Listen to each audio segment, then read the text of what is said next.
Esto es Diseño Japón, y esta es mi charla con María Eugenia Manrique, licenciada en Bellas Artes, artista, profesora de pintura oriental y escritora. Cuando escuchamos la palabra zen, en el imaginario occidental nos suele venir a la mente la típica imagen de un jardín zen con sus piedras, sus rocas, pero ¿qué es la pintura zen? ¿Y qué la diferencia de la pintura occidental? En esta charla hablaremos con María Eugenia sobre la pintura zen y entenderemos por qué es más importante la actitud al pintar que el cuadro que se pinta.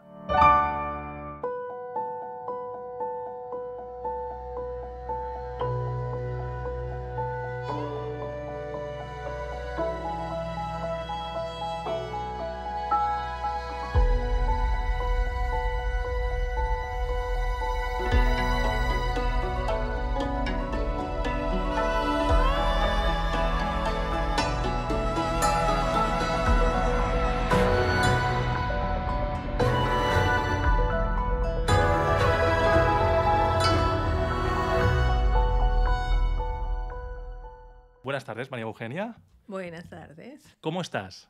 Bien. ¿Sabes cómo se pregunta en Japón, verdad? Genki desu ka. Y significa ¿cómo está tu energía hoy? El ki.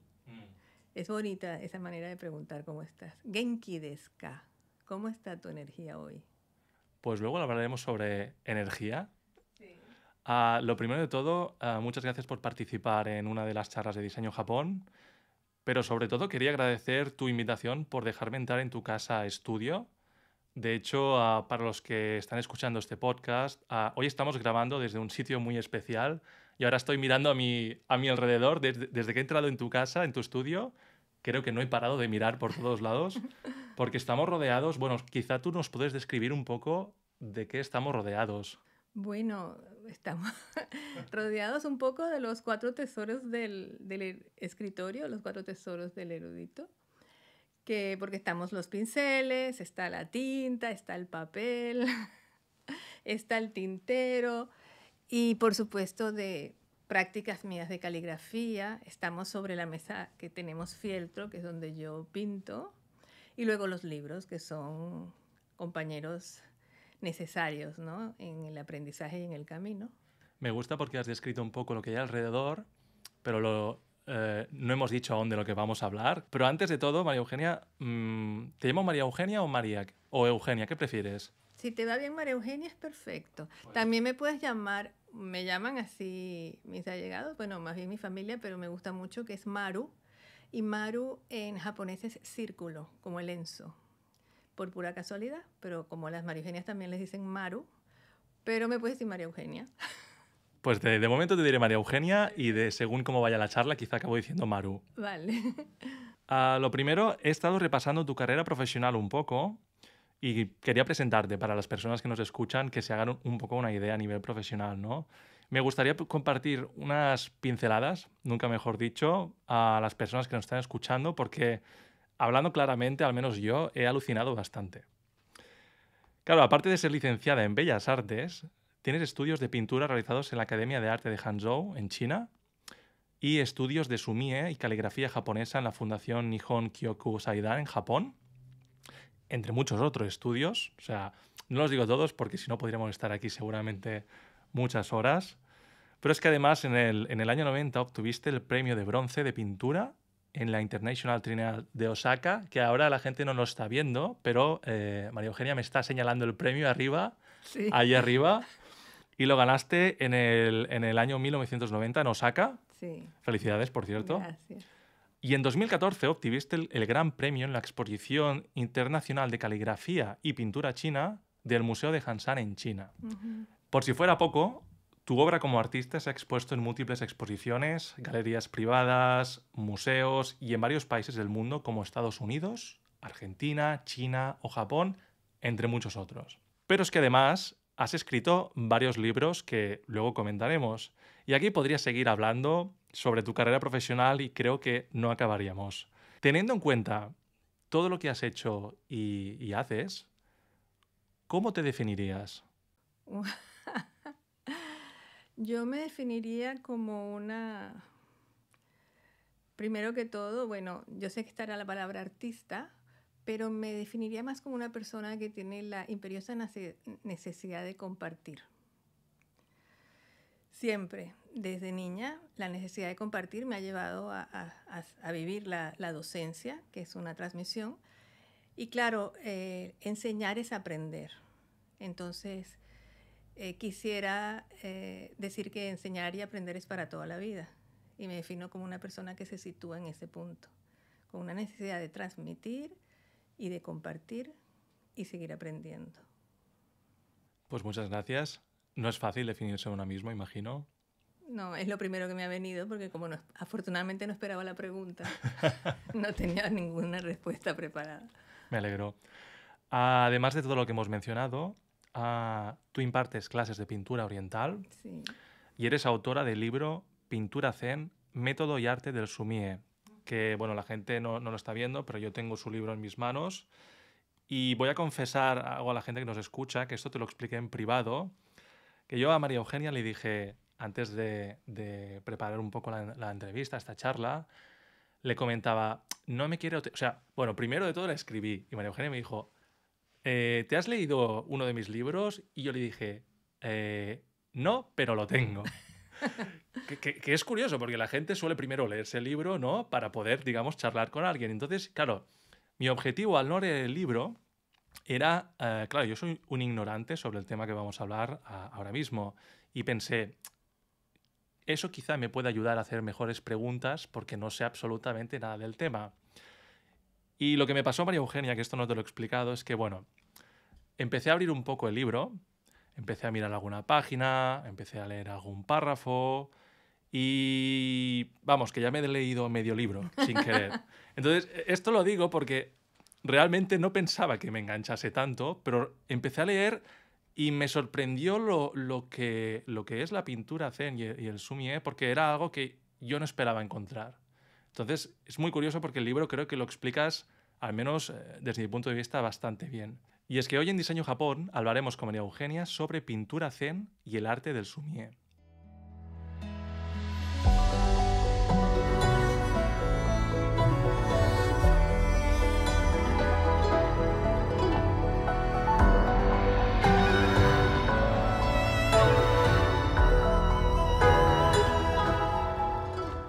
Para alguien que no sepa absolutamente nada, como comentaba antes, sobre el tema, la primera pregunta que me viene a la cabeza es muy fácil, ¿no? ¿Qué es la pintura zen? O sea, todo el mundo sabe más o menos lo que es la pintura, ¿no? Pero claro, a mí si me preguntan como occidental qué es el zen, me viene a la cabeza, ¿sabes? Esos típicos jardines con Claro. rocas y piedras que vemos en libros, películas, por internet, ¿no? Claro, a mí esa es la típica imagen que me viene cuando alguien me habla del zen. Pero volviendo a la pregunta, las personas que nos están escuchando, ¿qué deberían entender cuando leen u oyen las palabras pintura zen? Mira, está muy bien la pregunta, porque hay mucha confusión, ¿sabes? Y quizás mucho que también tiene que ver el libro a ponerle pintura zen. El zen en principio es una práctica, ¿vale? Que tiene fundamentos también filosóficos. Es muy importante la práctica en el zen. Es una forma de... Una práctica que te exige estar presente, que ahora también le llaman mindfulness, atención plena, todo eso está vinculado al zen.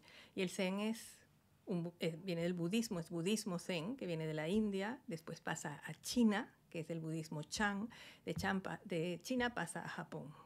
Ahora, cuando decimos pintura zen hay que tener cuidado, porque hay mucha gente, y no quiero que sea como crítica, sino como observación, que al pintar con tinta simplemente ya pone pintura zen. Y a lo mejor jamás en su vida pues ha practicado el zen. O cómo practica la pintura. Es la forma en que practicas la pintura. Porque si de algún momento los monjes zen vieron que en esta práctica entraban condiciones que eran iguales a la meditación o digamos parecidas, o sea, podía asumirse como una práctica del zen, al igual que el kyudo, que es el tiro con arco, que es el ikebana, que es la misma ceremonia del té. Entonces, todas estas son prácticas que se vinculan al zen. ¿Por qué? Por la forma en que las tienes que practicar. Es muy distinto pintar de una manera o de otra. Es cómo practicas tú, cómo pintas. Atención a tu cuerpo, a tu respiración, a tu postura, a tu presente. Voy a sentarme bien ahora porque has dicho esto y he recordado mis clases de corrección postural que hacía. Y Muy no bien. es broma, lo digo en serio. No, sí. Así que, por favor, Sí, continúa es porque la ahora... atención plena y el cuerpo tiene mucho que ver. En todas las artes del Zen o en todas las prácticas del Zen, el cuerpo tiene que estar muy presente. Y el cuerpo también es la respiración y también es cómo estás trabajando desde tu mente, si trabajas desde tu ego, desde tu ser. Es muy distinta la práctica. Y fíjate que el subtítulo es Método y Arte del Sumie. Cuando estudias, yo me formé, como dijiste, en Bellas Artes en Occidente, en México, en una escuela muy respetable que quiero muchísimo. Además, la fundaron Diego y Frida. Entonces, tengo una formación de Occidente y también de Oriente. Y ahí vi la diferencia. Por eso he puesto método. Cuando estudiamos Bellas Artes, se hace mucho hincapié en adquirir casi todas las técnicas. Técnicas, técnicas, técnicas. ¿Bien? Y también se hace mucho énfasis en la creatividad. Es muy importante que seas como único o que desarrolles tu estilo. Esto es fundamental y es una presión y hay una competitividad en ese cuál es mejor o cuál es más eh, original, ¿verdad? Todo esto como que influye. Cuando empiezas a estudiar según los métodos de enseñanza chino y que el japonés también sigue por allí, pues lo que te hablan es de la respiración, de la energía, de la postura, de la atención. Es muy distinto y en principio lo que es tinta negra y papel. O sea, no, es un método y método la palabra lo dice, met, do. Do es camino, met es meta. Entonces es como, podrías decir, bueno, es el camino para llegar a una meta, pero ¿qué tal si decimos la meta es el camino o el camino es la meta? Cuando tú asumes así la pintura, pero también si quieres decir, bueno, hago pintura zen, tienes que trabajar desde otro punto, tendrías que documentarte o estar también haciendo meditación zazen. Por eso se dice que la pintura zen es la de los monjes, quizás es la más auténtica. Entonces yo sí quise ponerle al libro Pintura Zen porque venía de allí, era un interés que tengo y que me parecía importante como una de las prácticas, así como hay los libros de Ikebana, ¿verdad? O de tiro con arco, pues era este. Y sí escogí la palabra método en lugar de técnica para hacer énfasis, que quizás la gente no lo ve, en que es un camino, como el arte. El arte es un camino, si lo vemos de esa manera. Entonces, eso no sé si lo llego a definir, pero sería lo que es la pintura zen. Es cómo la asumes, no lo que pintas, no el cuadro, sino cómo tú pintas, cómo es tu actitud cuando pintas, sin pretender, sin esperar, sin intención, solamente estar presente. Claro, aquí nos fijamos mucho en el qué, ¿no? En cuál es lo que sale, ¿no? De pintar, ¿no? Wow. Y el zen es más el cómo, ¿no? El Entonces, proceso. el proceso. Pero fíjate que eso también existe en Occidente. En este otro libro que yo escribí, que es Arte, Naturaleza y Espiritualidad, Evocaciones Taoístas, lo quise escribir desde la parte china, ¿vale? Porque sinceramente después que escribí este libro, después de un tiempo sentí que le debía algo al origen, que es China. Y escribí ese libro porque también el taoísmo me ha interesado siempre. Y ahí puse muchas frases de artistas occidentales, porque siento que esa diferencia está en la formación.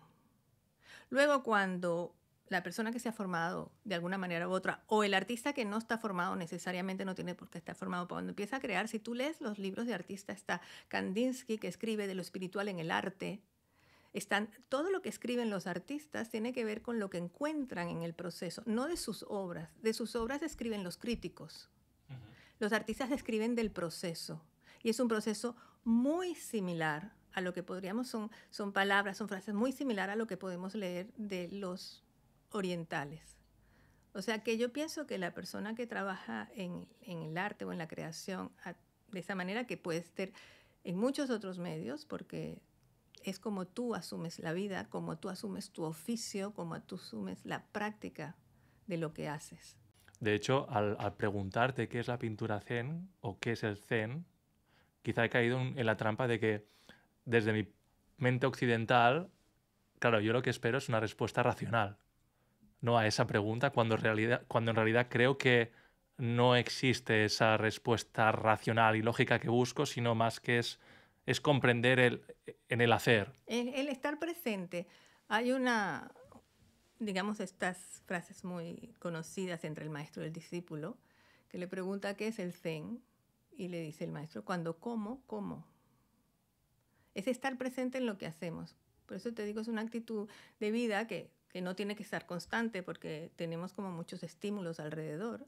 Pero en los momentos en los que tú, cuando comes, podrías decir que estás practicando la conciencia plena, y eso podríamos entrarlo dentro de la práctica del Zen. Es estar presente, lo que te exige el Zazen, que es la meditación Zen, que digamos que es la práctica por excelencia del Zen, es el centro, el vértice. Después están todas estas otras prácticas que, como te dije, al exigir una presencia corporal, una concentración, o sea, no hay pasado, no hay futuro, aquí y ahora. En ese momento puedes decir que estás practicando. Igual, es distinto un arquero que dispara una flecha porque la dispara a un arquero zen, que es el kyudo, que trabaja en base a, no importa el blanco, es cómo estoy yo, cómo disparo la flecha. Es lo mismo en la pintura.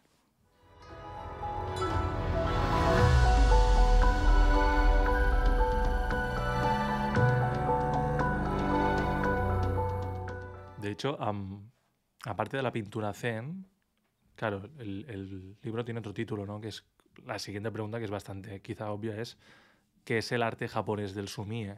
Porque una cosa es la pintura zen, claro, y la otra el arte sumie japonés. sería esa pintura a tinta, que viene, su origen es chino, es la pintura a tinta china, que llega con la caligrafía también. Cuando llega la caligrafía llegan los materiales que he nombrado, que es la tinta, el pincel, el papel, y el tintero, que es donde se muele la tinta, porque las primeras tintas eran sólidas, ahora todavía las hay, pero ahora hay líquidas.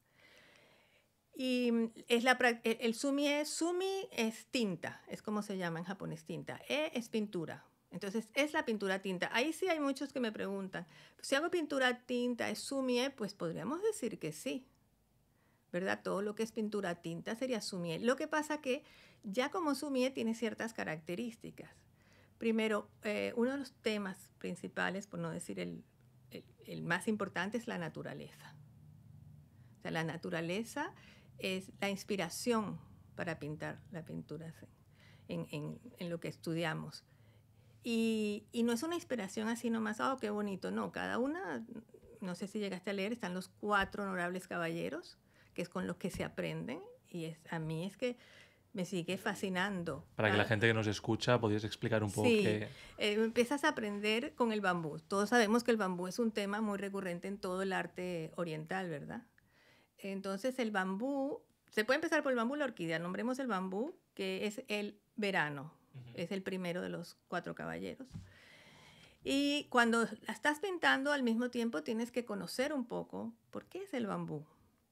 Porque hay virtudes en cada uno de ellos que nosotros tenemos y podemos desarrollar.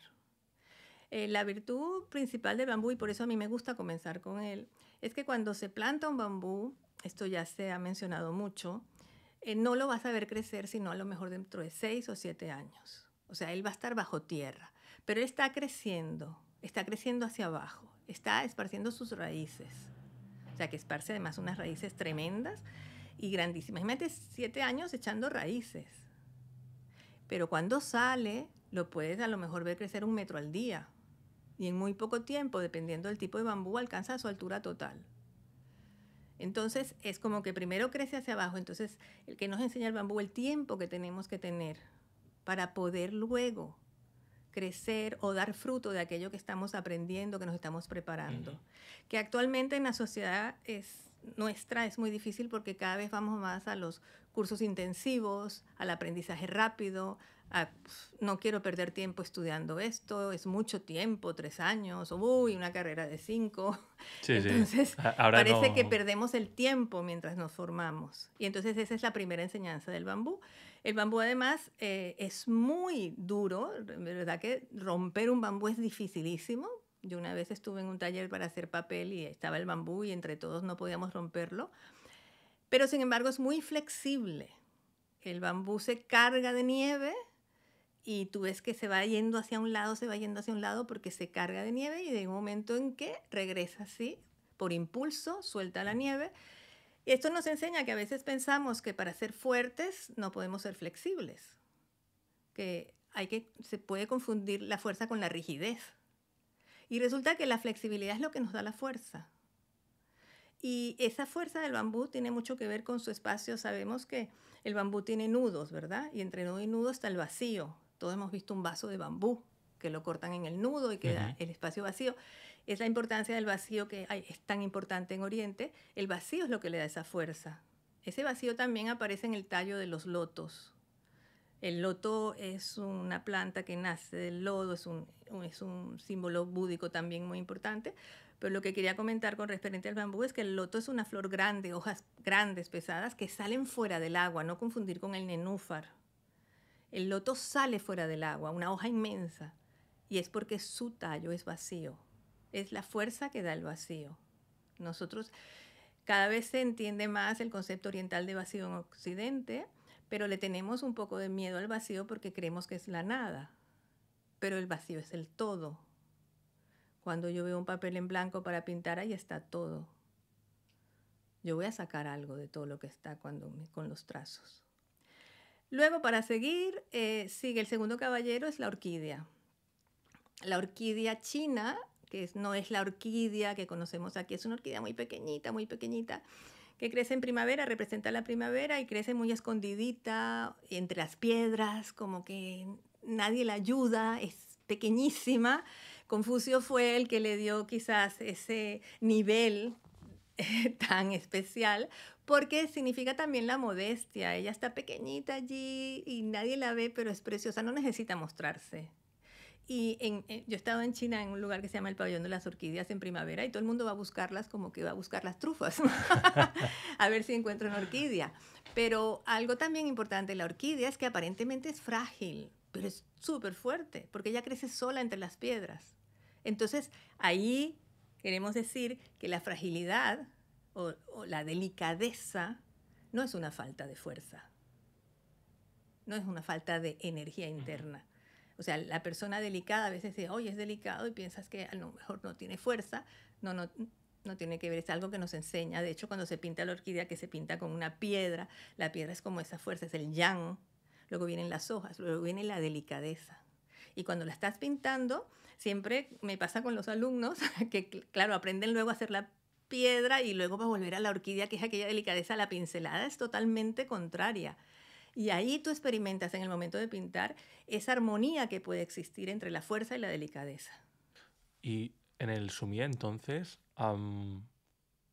pintar, digamos, algo que no esté relacionado con la naturaleza.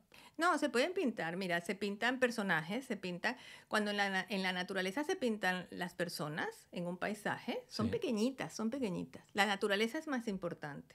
Entonces se hace un paisaje y tú vas a ver siempre los personajes pequeños. Luego, cuando se trata de monjes o de deidades, entonces se pueden pintar también igual personajes. Sí, la persona se puede pintar, pero no tanto como la pintamos en Occidente. Dicho de otra manera, no voy a ver un sumie con un coche. No.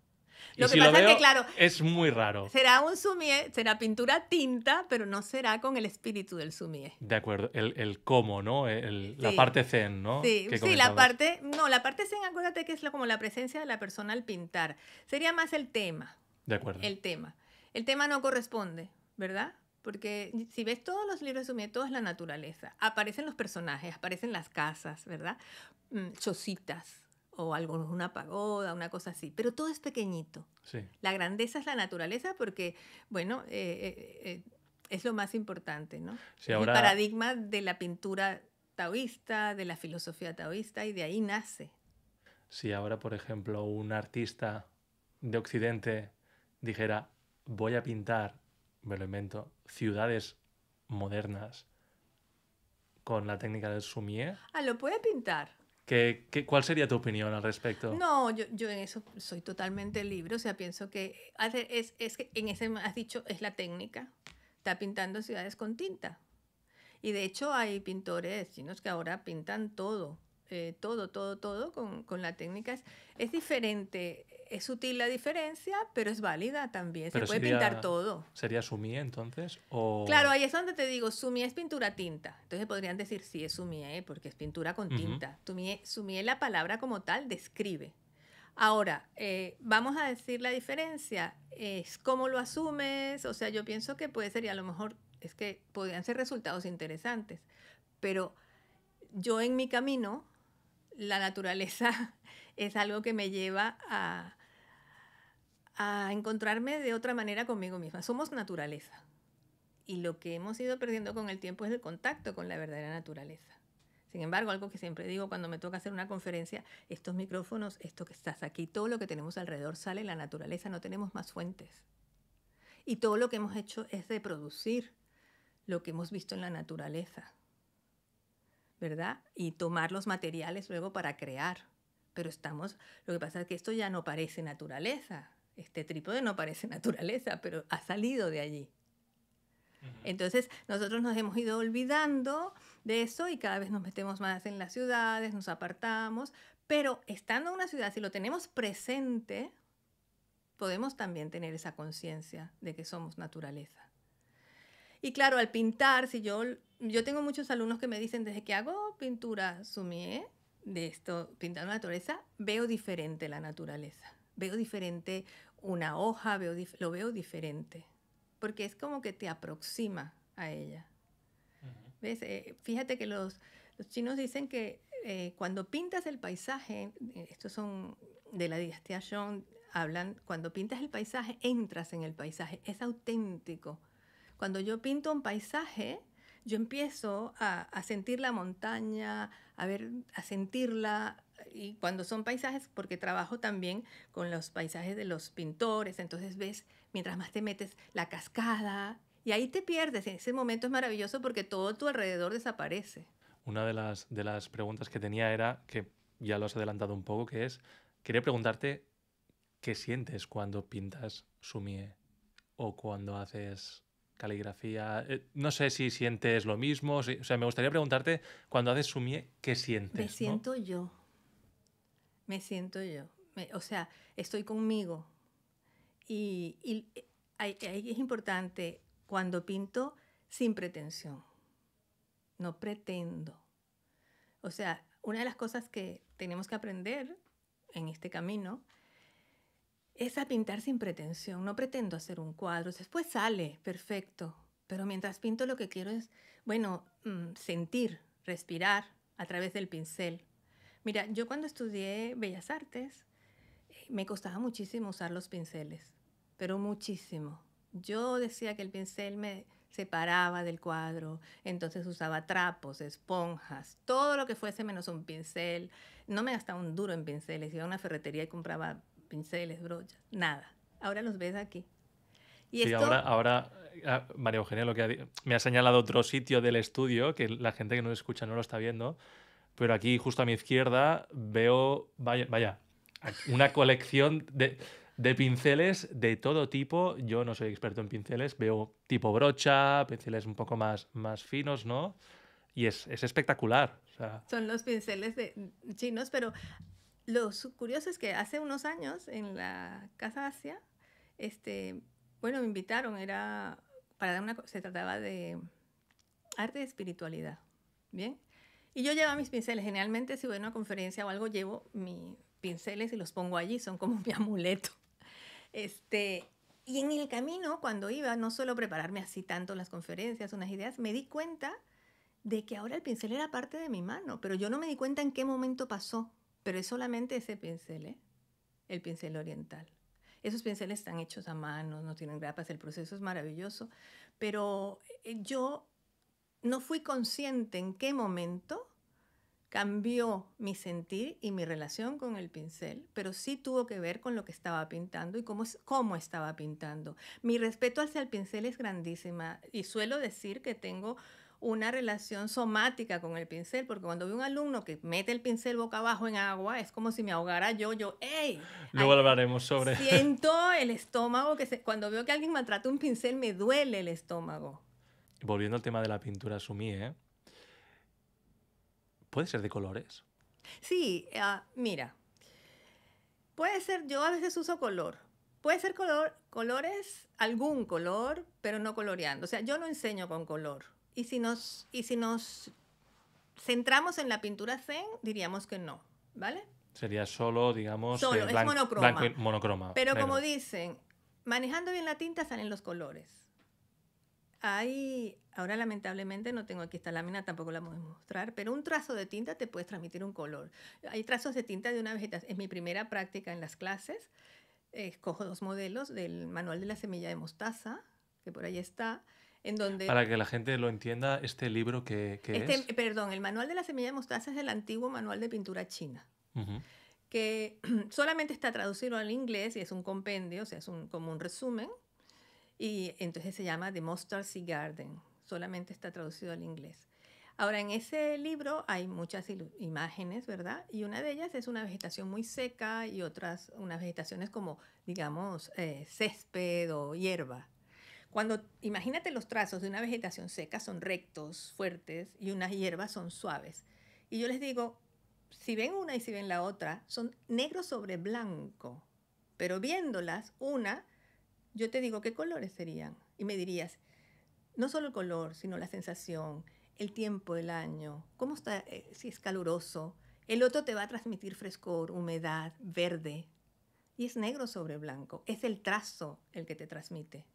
Sí, creo que esta idea decías, es monocroma, ¿no? Un color, pero claro, el trazo puede llegar a transmitir diferentes sensaciones de color. Cromáticas. Y también Ujú. porque usamos los grises. En el mismo pincel se cargan diferentes tonos.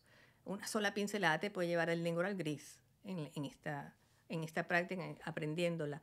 Entonces se sienten. A mí me gusta cuando los alumnos a veces sin darse cuenta me pueden decir, ay, sí, pero es que este color me quedó más bonito. Y yo Y no, tú, es el mismo, ¿no? Es el mismo es color. negro, es grises. Pero la pincelada, Pero ¿no? ahí me viene cómo te transmite y ahí me viene la frase maravillosa de si trabajas bien la tinta, aparecerán los colores, porque es una sensación cromática. Si trabajas bien la tinta, aparecerán los colores. Me Exacto, encanta. exacto. Entonces, y es a veces la fotografía en blanco y negro te puede transmitir sensaciones Es cromáticas. cierto, Tú puedes totalmente. ver un cielo totalmente gris, pero lo sientes azul. Mm. Entonces, es una cuestión, por eso yo no uso ni enseño con color. Los chinos usan más color, pero los japoneses menos. Ujú. Y según tu libro, porque como te dije, no lo voy a leer, pero al final pues leí un poco, dices que el sumie es como la vida, única e imposible de borrar. ¿Podrías explicarme un poco por qué? Sí, bueno, te voy a decir, ¿por qué? Porque cuando haces un trazo no lo puedes corregir. Entonces, una vez que pasó este minuto, no puedes rebobinar. Lo harás cuando vayas a editar, pero esa no es la vida. Es en tu día a día y nos pasa mucho. Entonces, puedes tratar de arreglarlo. En el sumé, imposible, será hacer uno nuevo, porque no puedes cambiarlo. Pero lo interesante es que te enfrenta a verlo y aprender. Porque siempre aprendemos, la idea es aprender. Yo me puedo equivocar y decir una barbaridad. Ya que la dije, me arrepiento. Si eso no me sirve para no decirla la próxima vez o cambiar mi forma, entonces la seguiré diciendo. Seguiré cometiendo, no digamos error, algo que no me gusta, con lo que no me siento bien. Entonces creo que siempre nos ayuda también en la parte de evolucionar nosotros mismos.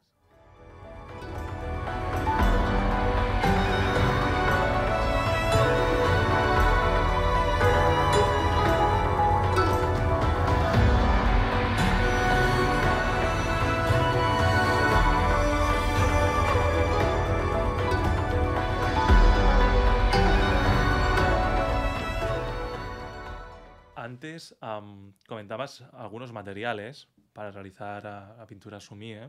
Y quiero explicarte una anécdota porque esto te lo comenté en privado, pero voy a compartirlo Así. con todo el mundo. Yo recuerdo que de pequeño a una de mis abuelas era, bueno, yo la considero bastante creativa, ¿no? Y le gustaba escribir, me enseñó a jugar al Scrabble, le gustaba mucho pintar, ¿no? Y un día recuerdo que me dijo, Adrián, dice, ¿quieres pintar con tinta? Ay, qué bonito. Y me quedé como, creo que tenía 10 o 11 años, ¿eh?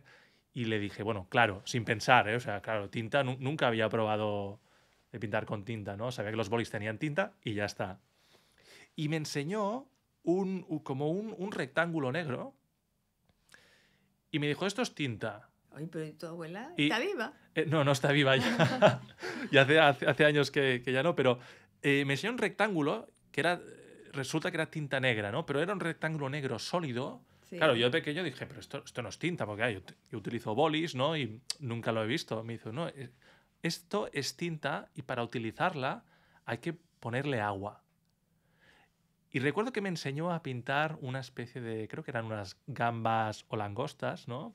Y ese fue mi primer contacto con lo que es... Ese es el sumi. Esa barra claro, de tinta se llama sumi. Claro, de hecho, una de las preguntas que tenía era qué tipo de materiales, porque claro, yo he explicado esto porque esa tinta no era una tinta de estas de mojar con la pluma occidentales, ¿no? Que podemos ver en cualquier película, ¿no? De época. Quería preguntarte un poco, pues, ¿cuáles son los materiales para hacer pintura sumie? Porque creo que no es la típica tinta, solo hay, aparte de la tinta, ¿no? Al papel, pero me gustaría saber un poco cuáles son esos materiales. Sí, la tinta es el sumi. A mí es lo que me apetece preguntarte, si sabes de tu abuela, ¿dónde sacó esto? No tienes Pues no lo sé. Realmente un día recuerdo que tenía como unos papeles, había una caja con unas gambas dibujadas en un papel, con estilo sumie. Sí, son las gambas de chipa. Y sí, estoy segura. Tú lo sabrás mucho mejor que yo. Yo, sí. Cero contexto. Lo que sí recuerdo es que en la caja había unos pinceles, no voy a decir como los tuyos, pero muy parecidos. Sí. Y había un par de pastillas rectangulares alargadas. En una caja de pintura con china. Un sello. De hecho, creo que tenían como un sello. Sí, una cajita de esas que vienen forraditas porque son las... Sí, era muy... O sea, era elegante, pero no escandalosa. O sea, no ostentosa. No ostentosa, era bastante sencilla. Y no me preguntes de dónde lo sacó, no lo sé, nunca lo he sabido. Pero, ay, qué pena. Claro, porque era pequeño y no le pregunté, oye, ¿esto de dónde lo has sacado, abuela, no? Pero sí recuerdo muy bien la primera sensación que tuve al poner el pincel y bueno, pues tocar un poco el rectángulo ese, que resulta que era tinta sólida. Claro, y que se muele en uno de los caballeros, que es el tintero. Te lo muestro. Sí, claro. A ver, ahora María Eugenia se está levantando. No te van a... Y me va a enseñar el tintero. Un segundo, que lo va a coger. Lo va a coger y tengo varios tinteros. Vale. Vamos a coger el más simple. Y si quieres puedes traerlo a tu silla y nos lo explicas. Sí, eso es lo que voy a hacer. Genial. Hay muchos tinteros. No, este es el más simple.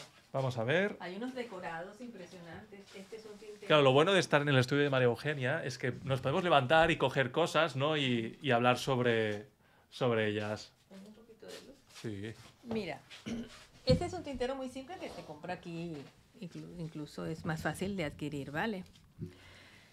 Es piedra. Es una piedra especial, que es un tipo de piedra que está en los ríos y tiene un poro muy, muy suave. Este es el susuri, como se llama en Japón, ¿verdad? Susuri. Y fíjate que tiene una parte elevada. Es un rectángulo de piedra. Sí, para los que no lo están viendo, si es con lo que dices tú, un rectángulo. Que tiene un fondo, ¿no? Un fondo, como diríamos una piscina, puedo decir algo, pero sí, es como una piscina que una parte es elevada y la otra es la parte honda de la piscina. Sí, parece una piscina realmente, pero y una parte se llama colina y la parte honda se llama el mar.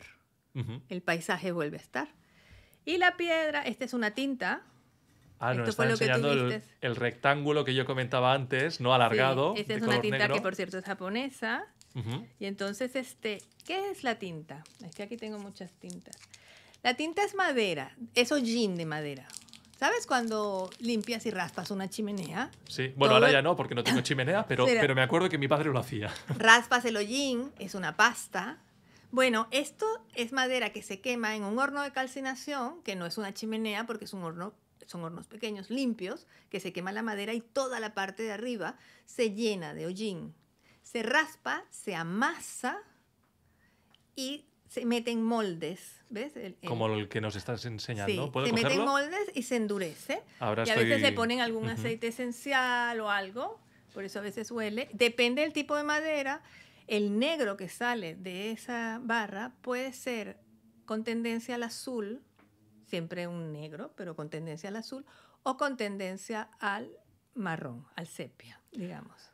Ahora tengo en mis manos lo que sería la tinta, La la barra de barra tinta. sólida, y tengo que decir que, a ver, mi memoria me va a fallar, pero creo que era casi esto que Sí, estoy sí, sujetando, sí, es lo es mismo. lo que tenía mi abuela y es O lo sea que... que para pintar se tiene que moler aquí con agua y Ah, entonces... explícanoslo esto. ¿Cómo? Claro, porque aquí tenemos la piscina, el tintero, que es lo que nos Sí, comentabas. voy a coger un poquito de esta Y agua porque vale, ahora está María Eugenia está cogiendo un poco de agua. lo que pasa es que tiene el susuri que te lo quería mostrar.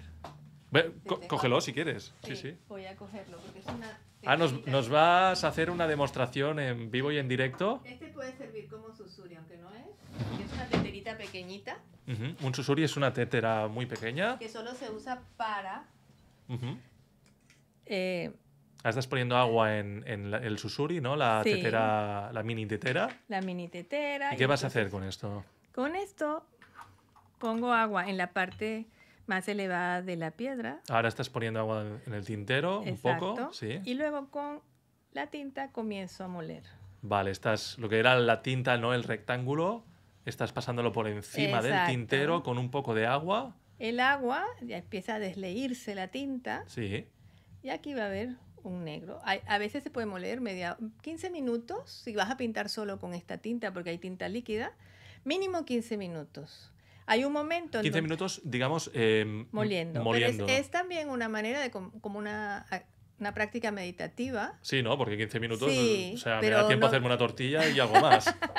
pero no veas, yo he estado en talleres de caligrafía con un maestro japonés, Norio Nagayama, en Italia, donde son 3 días haciendo caligrafía, nos que podemos quedar hasta las 11 de la noche. O sea que cuando estás cansado y te pones a moler tinta, mueles 1 hora, es un relax. Ahora te lo tengo que preguntar, María Eugenia, ¿vas a estar durante toda la charla? No, Puedes hacerlo, ¿eh? O sea, porque ahora la gente no lo está viendo, lo que nos está escuchando, pero ella está moliendo la tinta en el sí, tintero sin porque mira parar. cómo empieza a hacerse más y entonces Sí. cae a la parte del mar. Claro, vale. Ahora entiendo el diseño del tintero. El tintero hace un poco de bajada, es hondo, ¿no? Pero en la parte superior está más elevada. Entonces, claro, al mezclarlo, poco a poco el agua, que ya es la tinta, Va a bajar. va bajando hacia abajo, con lo cual ya entiendo que con el pincel cogemos esa tinta y ya la podemos Sí, y ya utilizar. con esa tinta que debería estar. Pues no me había fijado en que es verdad, claro, el diseño del tintero está hecho para que el agua caiga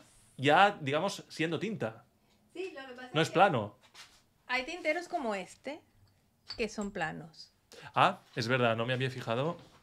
Sí, espérate que creo.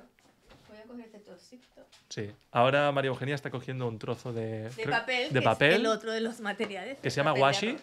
Sí, Washi. kami o washi. Papel Kami o washi es washi. el tipo de papel Ujú. japonés. No sé cómo está la intensidad de este negro. Vale, porque María Eugenia ahora lo que está haciendo es sigues Sí, mezclando, pero ya tienes algo de tinta, ¿no? Para Sí. utilizar y has cogido un pincel. sí, que lo debería humedecer. Lo voy a humedecer aquí. Vale. Mira, con la misma. Porque no estaba preparada para esto. No, ahora esto no estaba, la gente que nos está escuchando, esto Siempre se no, humedece. no está preparado, ¿de acuerdo? Vamos a ver Pero cómo está. está pintando en vivo y en directo María Eugenia. Y está haciendo Una orquídea. una orquídea. No sabía si era una caligrafía o... No, es una orquídea. Pero está haciendo una orquídea en directo y yo Sí. estoy alucinando y mis ojos se están Este- abriendo de par en par. Esto sí, voy a hacer mi firma, que es pequeño brote. ¿Ves? Mira la Sí. tinta, lo poquito que estuve moliendo y ya está. Pues María Eugenia me acaba de dar el papel con su firma y la orquídea. Esto me lo puedo quedar. Y tanto. Me parece maravilloso. Muchas gracias. Bueno, lo acabas de presenciar. Sí, no, hay- esto no estaba preparado, no pensaba que ibas a hacerlo en vivo y en directo, pero me ha parecido, no sé, te veía y me han pasado 2 cosas al verte pintar. Una no me la esperaba, la primera era que me estaba relajando, Ah, ya ves. no sé si porque ibas moliendo y me estaba relajando, no sé por qué.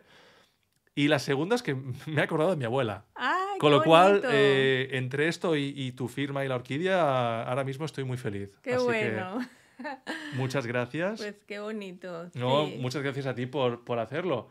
Claro, Pues ahí ya viste los 4 honorables, los 4 tesoros del erudito. La tinta, el tintero, el pincel y el papel. y el papel. Muy bien. Ahí están los 4. Pues todo en uno, porque tenía las preguntas sobre materiales y lo has hecho en un momento. Pero, claro, aparte de los materiales, María Eugenia, hay algo que es muy importante, porque yo estaba cogiendo tu libro, estaba leyendo muchos párrafos esta semana, y antes al principio creo que te comentaba que hay algo que me había sorprendido. ¿Por qué? Pues porque no sabía absolutamente nada del tema, que era el cómo se debe pintar su mie. Es decir, el espacio Voy a girar esto donde un poquito. pintas, ¿no? El, El espacio. el espacio, es decir, el cómo se pone el papel, sí. Porque, por ejemplo, tú ahora has pintado con el papel en la mesa, pero yo, por ejemplo, desconozco si se puede pintar en vertical, en horizontal, si es importante cómo ponemos los pinceles o realmente no. Sí, un cierto orden, sí. Fíjate que yo hago un pequeño diagrama en, en el libro, porque es como cuando comes, tú pones el plato en el centro, ¿verdad? Los cubiertos a los lados, el agua a una distancia que la puedas coger. Es como, sí, tiene que estar un orden cuando organizas el espacio. Además es un poco un ritual. No puedes, yo siempre digo, yo no puedo llegar de la calle así, pim, pam, y me pongo a pintar o tengo un rollo mental. No, de hecho antes, si estoy sola, a veces si muelo tinta, pues ya es esa parte de respirar, centrarme en el aquí y ahora, despejarme de todo lo que tengo mentalmente y centrarme solamente en lo que voy a hacer. Por eso en mis clases yo siempre comienzo con una relajación, no voy a llamar meditación, porque si son respiraciones es una práctica de conciencia corporal, siempre. Justo esto que dices creo que es muy importante porque una de las cosas que me llamó la atención de tu libro era lo de prepararse antes de practicar el sumi. Es decir, que en tu libro dices que es imprescindible la comprensión del cuerpo dentro de la integración de los principios conocidos como Chikara, que es la capacidad física, y el ki, que es la energía vital de tu ser, ¿no? Claro, al leer esto yo lo que entendí es que física y mentalmente tenemos que tener como una predisposición correcta antes de pintar. Es decir, para que todo el mundo lo entienda. No puedo levantarme del sofá, beberme una Coca-Cola e irme a pintar sumie. No. Entonces, me gustaría que si puedes explicarme un poco cómo debería prepararse la persona que nos está escuchando. Si dice, me gustaría probar la técnica del sumie, ¿cómo debe prepararse esa persona? Bueno, pues es como prepararte, fíjate. Hay muchas prácticas así. Si es lo mismo, vuelvo a la meditación, o no vas, te cambias. O sea, a mí por lo menos me gusta cambiarme de ropa. O sea, yo tengo una ropa con la que pinto, que estoy holgada, que estoy cómoda, que además siempre uso negro. Pues ya tengo bastante ropa manchada, así que esta, Ya si te se va bien, mancha, ¿no? sí, no, sí, ya. Generalmente uso negro, voy cómoda, pero esa es la parte, digamos, de ropa, preparo el espacio, preparo un té, ¿sabes? Me voy preparando porque me preparo para un momento muy especial para mí. Y esto aunque tenga yo años haciéndolo, es algo como que no vengo, tengo que hacer una práctica de caligrafía, no vengo, monto rápido, cojo, no, me preparo y eso le da mucho más sentido a lo que voy a hacer. De hecho, eso es lo que lo va a convertir en una práctica que puede vincularse con la práctica del Zen. Y digo puede porque siempre dependerá de mi actitud, de cómo lo asumo. Y en ese puede está muy importante es que no voy a pintar con grandes pretensiones. No voy a pintar para hacer obras de arte. Voy a pintar para estar conmigo, para sentirme, para escucharme, para ver en cada pincelada cómo estoy. Cuando a veces sí le digo también a mis alumnos, te pones a pintar y te das cuenta que no puedes, que no es el momento, pues lo dejas, ¿verdad? Y a veces nos sale algo que es más complicado, pues pinto lo que es más sencillo. Lo sencillo siempre me va a abrir las puertas de la dificultad. O sea, es un aprendizaje de la misma vida cuando lo asumo de esa manera. Entonces sí creo que prepararse. Yo de hecho propongo en el libro hacer pequeños ejercicios de desbloquear. Yo cuando hago las clases hacemos movimientos de los hombros hacia atrás. El hombro es muy importante porque yo pinto desde el hara. El hara está por debajo del ombligo, es también el tantien y es un centro energético muy potente. Es nuestro centro de energía, el mar de la energía. Entonces nosotros pintamos desde aquí. Yo no estoy moviéndome toda cuando pinto. Y sin embargo mi energía se mueve. O sea, yo lo que me interesa es trabajar con mi energía. Y para trabajar con mi energía, pues tengo que prepararme un poco. Claro, y en el libro, de hecho, hay como unos ejercicios que compartes, ¿no? Sí, Que ayudan, digamos, como a estar mentalmente más, digamos, preparada. sí, preparada a asumir eso y puede ser simplemente respirar, respirar conscientemente. Tomarte unos breves minutos antes de ponerte a pintar, no, Que no lo es, hacemos poco esto de respirar realmente, sí, porque es que es increíble porque en realidad estamos vivos porque respiramos, pero no respiramos con conciencia. Entonces, cuando tú respiras con conciencia, muchas cosas cambian. Si yo respiro con conciencia antes de pintar y cuando me pongo a pintar, también conciencia de la respiración.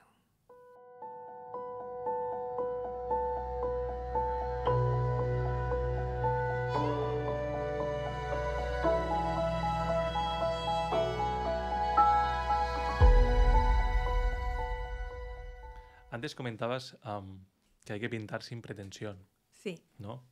Claro, cuando observas lo que hacen muchos artistas, que a veces uno duda si lo hacen para sí mismos, para los demás o las dos cosas. En tu caso, ¿para quién pintas? Mira, te comento una pequeña experiencia. Voy a servirte. Por ¿Vale? favor, sirve el té que quieras, pero además está delicioso. Ah, me alegra. Lástima que la gente que nos escucha no pueda disfrutar del té de esta tarde. Es un genmaichá Gracias. japonés, ese que tiene arroz tostado. Sí, de hecho, la gente no lo sabe, pero María Eugenia, antes de empezar la charla, me ha servido un té que instantáneamente Te llevo a Japón. me llevó a Japón otra vez, que he estado unas cuantas veces, así que muchísimas gracias. Decías que era tenía un gusto un poco tostado, ¿no? De Sí, arroz. porque tiene arroz tostado. Arroz tostado. Trae arroz tostado. Otro día charlaremos sobre té, si quieres. Ya te diré con quién vas a charlar sobre té. Genial. Sí, mira. Ahora estamos haciendo un sorbo.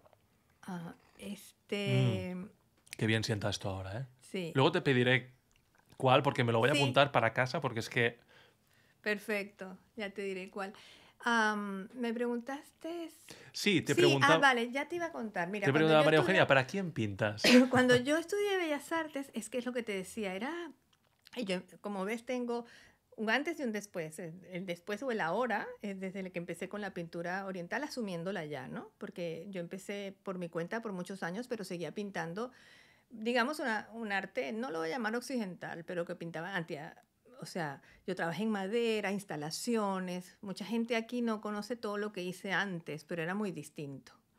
Pero yo viví una crisis importante en una época en que yo quería pintar algo y no salía, lo que había estado pintando no me gustaba, no me sentía bien, no me sentía que era lo que quería pintar, pero tampoco sabía qué quería pintar y pasé una crisis muy, muy fuerte, y te estoy hablando de hace muchos, muchos años, en donde, bueno, me metía, yo decía, bueno, si no logro sacar lo que quiero, no, es como que no puedo seguir. ¿Para qué sentido tiene mi vida si está dedicada al arte? Y me cuestionaba, y tenía un maestro en ese momento, venezolano, yo soy venezolana, Arilio Palacios, que me ayudó bastante, me dijo, no dejes de pintar cada día, enciérrate. Yo pensaba que era la técnica, entonces probaba con técnicas distintas. Y estaba en mi cabeza todo ese revoloteo de que tienes que innovar, de que tienes que demostrar. Y eso sacudírtelo, anda, que es difícil. Sacudirte todo eso es dificilísimo, porque es algo que está como metido allí cuando estudias. Es la competencia, tienes que ser distinto, tienes que sacar algo que todo el mundo se sorprenda, que nadie haya visto, lo cual es absolutamente falso, todo está hecho. Y en esa crisis que fue muy, muy fuerte, hubo un momento en donde yo me acuerdo fue un detonante grandísimo, yo empecé a pintar con una fuerza tremenda y por fin saqué algo que era bastante intenso, no lo voy a describir, pero cuando lo saqué dije me salvé y solamente usé carboncillo y un poquito de color. Y seguí trabajando. Vino este maestro, él vivía en Nueva York, lo vio y me dijo, buenísimo. Y yo, en ese momento es cuando te quiero explicar. Cuando él venía, él sí me dijo una cosa importantísima, que nadie vea lo que estás haciendo. Que nadie vea porque te puede influenciar. O sea, en esa agonía que estás viviendo, vívela sola. No consultes con nadie. Pero a mí, ese momento, y de ahí salió el premio que ganó en Japón, te voy a decir. De ahí salió ese premio. Yo pinté, y él por fin vino a Venezuela. Y le dije a Lirio, quiero que veas lo que estoy pintando. Pero ¿sabes qué sentí yo por dentro? que no me importaba lo que él me dijera. En ese momento yo me había logrado liberar de no pintar para nadie, de pintar porque necesito pintar, porque necesito hacerlo, porque necesito. Y en ese momento sentí una liberación grandísima, porque claro, es difícil. Intentas que el otro te apruebe, que los demás les guste, que hagas algo que sea muy diferente. Pues ahora es que no me importa. O sea, yo sé, hay personas estando en esta pintura que de repente, sé que de repente me han dicho, pero es que es muy clásica, es que me da lo mismo. O sea, yo ¿Por qué no pinto estas pintas orquídeas. para...? Exacto, porque a lo mejor no es, no, a lo mejor, no sé, no entra de los cánones del arte contemporáneo, es que me da lo mismo. Yo me considero contemporánea totalmente, porque vivo en este momento y lo que yo crea en este momento está en ello. Entonces, en este momento es lo que te digo, ya no pinto para. Sí lo hice, mucho más joven, cuando sales de Bellas Artes y te enfrentas a un mundo del arte donde tú quieres destacar. Porque ese es lo que compite. Y cuando yo me sentí que yo me liberaba, que me importaba un pepino que mi maestro, al que respetaba muchísimo y quería muchísimo, me dijera, esto no sirve, porque yo estaba contenta. Por fortuna le gustó, por supuesto. Pero imagínate que te dice que no. Es que estaba segurísima de que yo me sentía bien. Yo estaba segurísima. Y creo que mi propia seguridad, él también la recibió. Claro. Claro, al final pintas para ti misma. Por la necesidad que me pide el espíritu de pintar, porque cada vez que pinto estoy conmigo. Y estar con nosotros mismos es necesario, sea la vía que encuentres.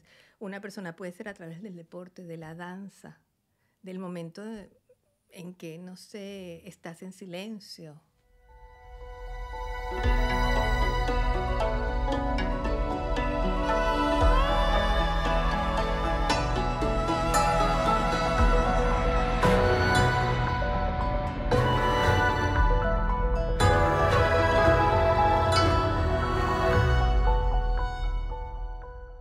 Volviendo al tema del sumie y Japón, de hecho hace un momento me señalabas el premio que habías ganado gracias a la pintura que hiciste, ¿no? Y que enviaste. Claro, tengo curiosidad por saber cuál es tu relación con Japón. Es decir, en qué momento... Mira, y que voy a nombrar a los dos, a Japón y a China. Por supuesto. Sí, porque para mí están vinculados. Sé que mucha gente separa Japón de China. Es algo que sucede mucho y lamentablemente también sé que mucha gente cuando se decanta por Japón no quiere saber nada de China o critica a China y es un absurdo. Porque yo no me estoy metiendo en la sociedad china, en la política china, ¿no? Yo estoy hablando del arte, de la filosofía, de lo que yo encontré en el taoísmo, que si bien ahora es muy difícil encontrarlo en China, yo lo encuentro en mí y lo encuentro en los textos y en la poesía y me nutro de ello. Entonces, mi experiencia con ese extremo oriente es de agradecimiento. O sea, yo todo lo que he recibido, tanto de Japón como de China, es para agradecer. Y tengo la fortuna y la suerte, así como hay gente que habla de experiencias que no le fue muy bien, aquí que siempre, mira, yo he salido de China llorando de pensar de todo lo que me han dado, generosamente, siempre a nivel del arte. Yo es que, claro, voy allá y voy a las escuelas de arte, y con Japón pues tengo relaciones muy bonitas y también he tenido maestros japoneses, ¿verdad? Cada quien en su forma diferente. Y bueno, es lo único agradecimiento por lo que he recibido y que cada vez que he ido se me han abierto las puertas. Yo la primera vez que fui a China, yo primero fui a Japón, pero en ese momento no fui a escuelas. En Japón, Japón siempre ha sido como más... protocolar, o sea, tienes que estar inscrito, en China ahora ya, pero antes tú entrabas a la escuela de arte y decías, a pintar, y sí, te ponían papeles, tinta, te recibían y te ponían a pintar y no te preguntaban ni el nombre. Después ahora ya no, pero yo era en los años 80 y empecé ahí a ir a las escuelas y era fascinante, entonces, sin saber el idioma. Y en Japón también mis experiencias que no fueron en torno en ese momento, sí fueron con la gente, aunque les cuesta más comunicarse y todo, pero yo tuve experiencias o sea, no sé, tendré una estrella de una persona, un coleccionista de arte que apenas me conoció, pero bueno, le encantó mi obra Y enseguida me compró, pero es que me dio un apartamento para que me quedara, o sea, el tiempo que yo Wow. quisiera. Sí, Eso, sí, eso es sí, llegar y... sí, cosas así que yo no me esperaba. Yo me tenía que ir porque ya no me quedaba dinero y aquel apareció, la esposa era argentina y afortunadamente nos podíamos comunicar a través de Hombre, eso ella. siempre está bien. Sí, mucho, mucho, mucho. Y la verdad que es que dije, esto que me está pasando, pero siempre mucha generosidad. Esa ha sido mi experiencia, de manera que mi relación con esos dos países es de gratitud y respeto. Y cuando fuiste a Japón, ¿qué hiciste allí? O sea, Bueno, más que todo, mira, yo fui por la exposición, hice más que todo relaciones, ¿vale? ujú, Sí estuve viajando, pero era más como observación. Después he vuelto, ha sido distinta mi relación con Japón y China. Como que he ido a China a formarme ujú. y con Japón ha sido más como vivir Como vivir, simplemente. Sí, experimentar. sí, Japón es muy delicioso. O sea, Japón tiene una no, yo también encuentro cuando la gente te dice, oh, porque China es caótico, Japón es igual de caótico. Japón es igual de caótico. En Japón, no sé si has visto, pero, o sea, están llenos de cositas. O sea, yo he estado en casas de japoneses que no hay un espacio libre para nada. Digo, aquí el Sí, el zen. espacio es bastante limitado, sobre todo Sí, en ciudades, pero sí. también cuando encuentras estas donde están jugando. O sea, yo entiendo que Japón tiene también los dos polos, porque en China he estado en lugares sublimes, casas de tomar el té con la mujer que está tocando la música, ¿sabes? El silencio absoluto. O sea, para mí son países que puedes encontrar lo mismo. Es el equilibrio, ¿no? El yin y el yang. Entonces, no son, en mi experiencia, tan distantes, pero sí encuentro, yo me acuerdo que estaba en Japón un tiempo y después fui a China y dije, ah, qué bien, China, no sé qué, ¿sabes? Como el relajo, no sé qué, no sé qué más. Y sí, los chinos te saludan, y después me pasó de un tiempo estar en China, regreso a Japón, dije, ay, qué bien, oh, esta tranquilidad, Qué calma, qué ¿no? calma, qué calma, que no sé qué, qué orden, que la gente camina por donde tiene que caminar, no te chocas con nadie. Entonces, Sí, hay similitudes, pero a la vez muchas diferencias hay también. diferencias, exacto, pero son como el equilibrio, ¿no? Am, tenía una pregunta personal Sí. que quería preguntarte, en tu caso, ¿eh? ¿Con qué disfrutas más cuando pintas? Digamos, cuando pintas, por ejemplo, antes lo mencionabas, un bambú Ujú. o caligrafía. Ah, qué interesante. Porque claro, yo he visto Son que muy haces, distintos, son muy diferentes, no es lo son mismo. muy distintos y los caminos son muy distintos. La caligrafía, en mi experiencia también, ha sido un camino duro, ha sido un camino empinado, árido, durísimo. Lo estudié y lo sigo estudiando, pero son muchísimos años, no te puedo decir si son ya 14, 15, 16 años, no llevo la cuenta. Miles de veces me preguntaba, ¿para qué hago esto? ¿Para qué hago esto? ¿Para qué hago esto? Y sin embargo no podía dejarlo. Lo empecé aquí con un maestro japonés, Abiko Sensei, que estaba en Barcelona, en la zona muy cerca de la calle Princesa, había un callejoncito, ellos tenían una tiendita ahí maravillosa y decía, prueba una clase de caligrafía. Eso bastó para engancharme. O sea, engancharme tal cual. Engancharme en algo que me resultaba duro. Pero me imagino, siempre pensaba en eso, como un alpinista que está subiendo allí y no puede más, pero va a volver a subir otros 8000 después de un tiempo. Después que llegue y se descongele, volver a subir. Y esa era mi sensación. Pero yo lo tenía que hacer y no sabía por qué. Y sigo. Mira, yo acabo de pasar el verano y lo que hice en vez de irme de viaje con una que es una maestra calígrafa, que es mi vecina y es mi amiga, le dije, ven a darme unas clases que quiero escribir un poema de Lipo, porque todavía tengo que estudiarla. Alipo es un poeta maravilloso, ahora te lo muestro, que hizo una poesía sobre una montaña, que la tengo ahí colgada, y nunca lo había escrito en caligrafía. Entonces lo quería aprender a escribir en caligrafía. Y eso fue mi verano, Y te enganchaste. haciendo la caligrafía. Entonces, yo cuando saqué este libro, Palabras con Corazón, Sí. entonces dije, ya sé por qué lo hice. Porque con este libro yo logré, con todas las caligrafías de aquí, donar muchísimas becas a una fundación, a la Fundación Ramuni Panicker Trust, que beca chicas en India, en Kerala, para que hagan sus universidades, chicas y chicos. Y yo esto lo doné, fue una historia muy bonita, y cuando hice esa donación de muchísimas caligrafías que la gente compró, dije, ya sé. Pero ahora ya sé, lo disfruto muchísimo. ahora me siento a estudiar caligrafía, pero sí me has preguntado y la diferencia es mucha. Cuando yo me pongo a hacer caligrafía, siento que soy estudiante total, ¿me entiendes? Siento que es la actitud del que estudia. Tengo que estudiarme el kanji, el carácter, tengo que practicarlo una otra vez. Cuando me pongo a pintar es mucho más libre. Quizás porque tengo aquella formación de bellas artes y porque he trabajado mucho más en lo que es el arte y la pintura, digamos. Pero cuando estudio caligrafía, cuando practico caligrafía, soy un estudiante total y puedo llegar otra vez a sufrir y no me sale el kanji. Me voy a mojar un poco ahora. Sí. Puedo decir que cuando pintas, por ejemplo, pues algo sobre la naturaleza, ¿no?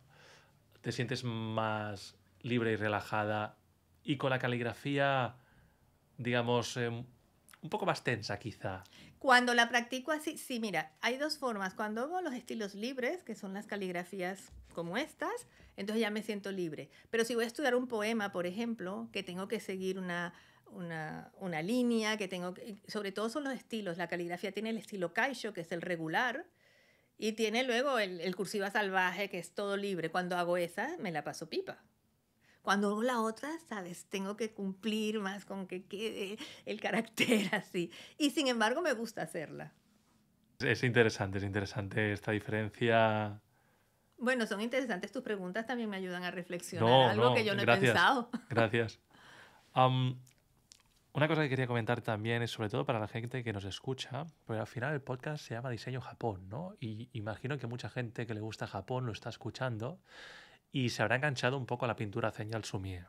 Me habrá dicho, hostia, esto es algo que me atrae, ¿no? Claro, imagina que viajo a Japón y aterrizo en Tokio y quiero tener una auténtica experiencia en caligrafía japonesa. Pero claro, como la gran mayoría de turistas, uno, no tengo experiencia artística y además no conozco a nadie en Japón que pueda ayudarme. ¿Tú sabes de alguna manera Sí. en qué... ¿Sí? Sí, es una experiencia así como dices, simplemente una experiencia, porque claro, meterte ya como a estudiar son toda la vida, ¿eh? Toda la vida. Yo aquí lo puse, esto es para toda la vida, afortunadamente. Pero sí, está la maestra Tenyu, que ella...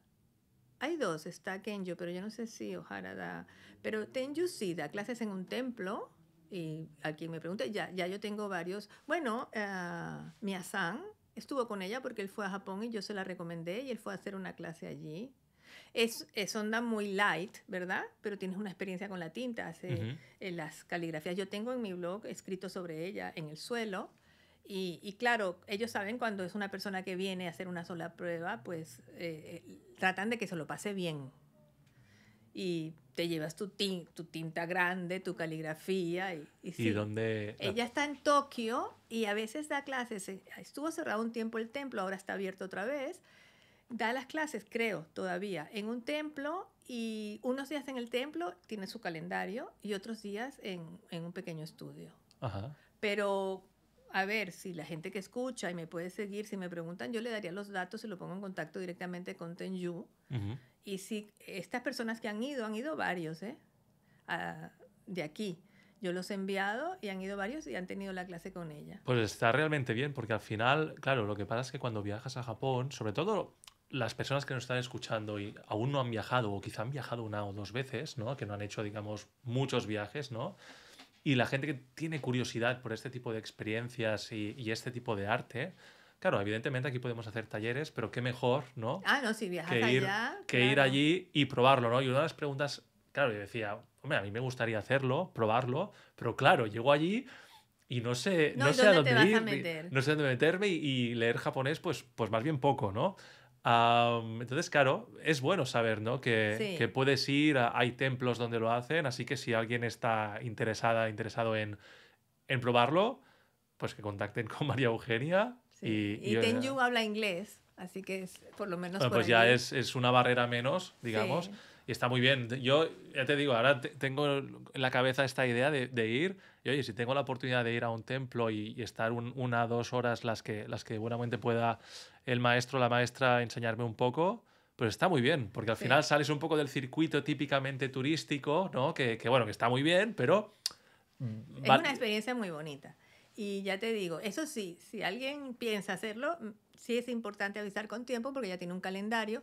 Y me ha pasado algunas veces con personas que, por ejemplo, dicen, ay, es que yo llego tal día, el miércoles, y resulta que ella tiene la clase, o voy a sacar el pasaje. Siempre le digo antes de que saquen el billete, porque ella tiene un calendario, a lo mejor por un día más, un día menos. Claro, ya no puedes... claro, ella no da todos los días clases en el templo. ¿Y son gratuitas estas clases? No, pero no son costosas, ¿eh? Ahora no sé cuánto cuesta. Bueno, pero es igual porque debe valer la pena, porque al final ahí... pero no son muy costosas. Ella cobra algo, por lo menos hasta el momento. Claro, que yo mínimo el material y el tiempo. Sí, es una clase y la pagas como hicieras cualquier clase. Como el que va a aprender a hacer sushi, pues tendrá que pagar la clase. Y qué mejor que hacerlo allí en Japón, ¿no? Sí. En vivo y en directo. Está muy bien, yo voy a tomar nota de esto y la próxima vez que viaje seguramente Seguro. te voy a yo escribir. Recomiendo antes de que vayan a comprar el pasaje, porque es que me pasó una vez. Ay, es que llegó el miércoles y ella tenía clase el miércoles. Que llegas ahí, has hecho el viaje de 14, 16 horas y, uy, no puedes pintar, vaya. Sí, claro, y si a lo mejor lo compras para el lunes, ya puedes hacer la clase.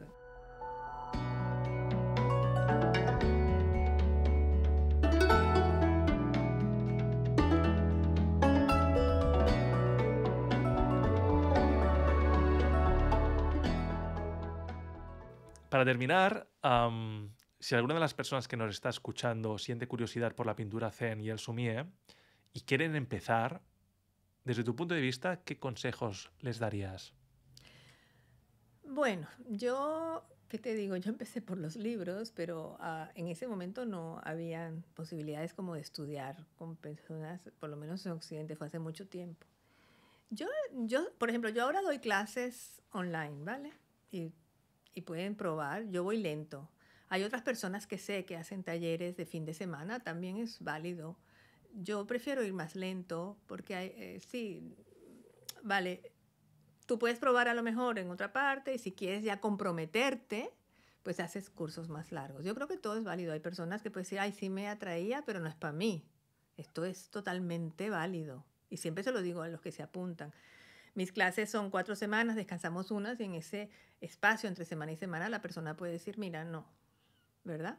Ya te digo, yo lo doy haciendo una relajación antes, yo lo doy como yo creo que es. Entonces sí, y también, fíjate, por ejemplo, ofreciendo que yo conozco lo que voy a dar en el dojo Centros en Barcelona, donde voy a hacer Zazen, voy a empezar un domingo al mes, pero voy a empezar con caligrafía y con el hiragana, con un poema muy especial, que es la caligrafía japonesa, que es el iroha.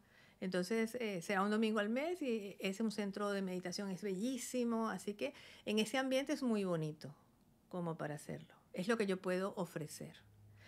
Después por allí hay también cursos online, hay Doméstica, creo que tiene un curso de Sumi. O sea, yo creo que hay que probar lo que encuentres, que sea lo primero que te aparezca, ¿verdad? Y luego, si tú sientes que te gusta, pues puedes entonces profundizar. Y en base a tu experiencia, ¿tú empezarías, digamos, ya lo que serían clases a practicar o crees que primero haría falta un poco de base de lectura? No, se puede practicar y después empezar a leer. Es como te surja, como te aparezca y como la intuición te lleve. Pues María Eugenia, muchísimas gracias por esta charla y por compartir tu conocimiento en diseño Japón. Espero que podamos vernos más adelante y quién sabe si en uno de tus talleres, de tus clases. Y simplemente decirte que muchísimas gracias por tu tiempo y por invitarme a tu estudio, tu casa, porque realmente es maravilloso. Gracias a ti por pensar en mí, por buscarme, porque siempre es enriquecedor y siempre también se aprende. O sea, tus preguntas también me han llevado a reflexiones que agradezco.